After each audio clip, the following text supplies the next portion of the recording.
হামলা ভাঙচুর ও হত্যা চেষ্টার অভিযোগে করা মামলায় আওয়ামীপন্থী ৯৩ আইনজীবীর জামিন আবেদন নাকচ করেছেন আদালত।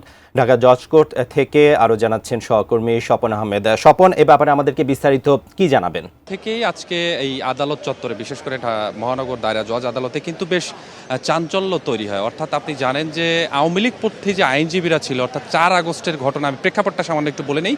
৪ আগস্ট আদালত চত্বরে একটি ঘটনা ঘটে। এখানে কয়েকজন আইনজীবীকে মারধর করা হয় এবং তাদের চেম্বার ভাঙচুর করা হয়, এমন অভিযোগে একটি মামলা করা হয়। এই মামলার প্রেক্ষিতে ১৪৪ জন আওয়ামী লীগপন্থী আইনজীবীকে আসামি করে মামলা করা হয় এবং তারপরে এই আইনজীবীরা কিন্তু ৮ সপ্তাহের একটি জামিন পায় এবং জামিন পাওয়ার পরে জামিনের ডেট যখন আগামীকালকে শেষ হবে, ঠিক তার আগের দিন অর্থাৎ আজকে তারা এর মধ্যে ৯৩ জন আসামি কিন্তু আজকে আদালতে আত্মসমর্পণ করেন এবং আত্মসমর্পণ করার পর তারা আদালতে জামিনের আবেদন করেন। আমরা সকাল থেকেই অপেক্ষায় রয়েছি যে জামিনের আদেশটি কখন হবে। কিছুক্ষণ আগেই মহানগর দায়রা জজের যে আদালত, তিনি আসলে এই ৯৩ জন যারা আত্মসমর্পণ করে জামিনের আদেশ চেয়েছেন, আবেদন করেছেন, তাদের মধ্যে বেশ কয়েকজন অর্থাৎ ৯ জন, ৮ জন নারী আইনজীবী এবং একজন পুরুষ আইনজীবী। স্বাস্থ্যকর অল টাইম ফ্যামিলি কেক, সব সময় অল টাইম হেলদি লাইফ।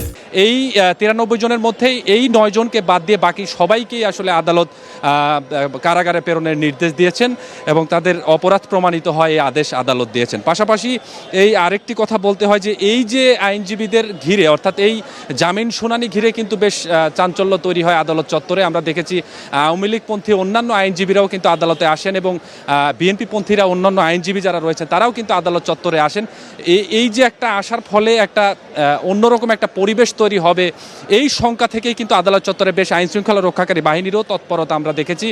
অর্থাৎ দুপুরের পর থেকে, যদিও প্রথম ধাপে ২টার সময় এই জামিনের শুনানির কথা ছিল, কিন্তু সেটি টাইম পরবর্তীতে একটু পিছিয়ে ৩:৩০টার দিকে শুরু হয়। ধীরে ধীরে জামিন শুনানি শেষ করে কিছুক্ষণ আগে